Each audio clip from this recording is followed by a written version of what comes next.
চট্টগ্রামের কোতোয়ালি থানার সাবেক ওসি মোহাম্মদ নেজামুদ্দিনকে জনসম্মুখে পেটানোর ঘটনায় চকবাজার থানা স্বেচ্ছাসেবক দলের সদস্য সচিব শহীদুল ইসলাম শহীদকে দলীয় পদ থেকে বহিষ্কার করেছে নগর স্বেচ্ছাসেবক দল।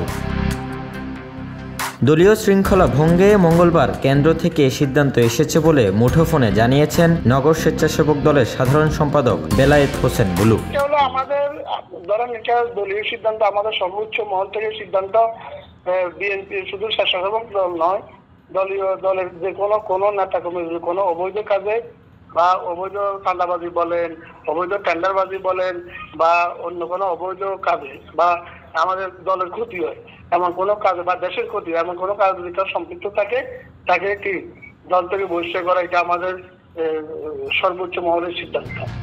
এর আগে সোমবার দুপুরে পাঁচলাইশ থানার পাসপোর্ট অফিস সংলগ্ন এলাকায় পুলিশ কর্মকর্তা নেজামুদ্দিনকে দেখতে পান চকবাজার থানা স্বেচ্ছাসেবক দলের সদস্য সচিব শহীদুল ইসলাম শহীদ এবং দক্ষিণ জেলা স্বেচ্ছাসেবক দলের সহ সাংগঠনিক সম্পাদক নূর হোসেন।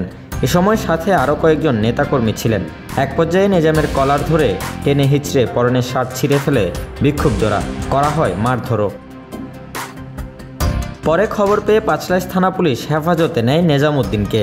এ সময় স্বেচ্ছাসেবক দল নেতা নূর হোসেন তার ফেসবুক আইডিতে একটি লাইভ করেন, যেখানে সবাইকে পাঁচলাইশ থানার সামনে জড়ো হওয়ার আহ্বান জানানো হয়। তাৎক্ষণিক পাঁচলাইশ থানার সামনে জড়ো হন শতাধিক বিএনপি ও অঙ্গ সংগঠনের নেতাকর্মীরা। নিজামকে গ্রেপ্তার দেখানোর দাবিতে তারা বিক্ষোভ করতে থাকেন। পরিস্থিতি নিয়ন্ত্রণে সেখানে অতিরিক্ত ফোর্স মোতায়েন করে পুলিশ। নেজামুদ্দিন চট্টগ্রাম মেট্রোপলিটন পুলিশের কোতোয়ালি বাকলিয়া সদরঘাট থানায় ভারপ্রাপ্ত কর্মকর্তার দায়িত্ব পালন করেছেন। সর্বশেষ তিনি পটিয়া থানার ওসি হিসেবে দায়িত্বে ছিলেন। বর্তমানে তিনি কুমিল্লায় সিআইডিতে পরিদর্শক পদে দায়িত্বরত আছেন।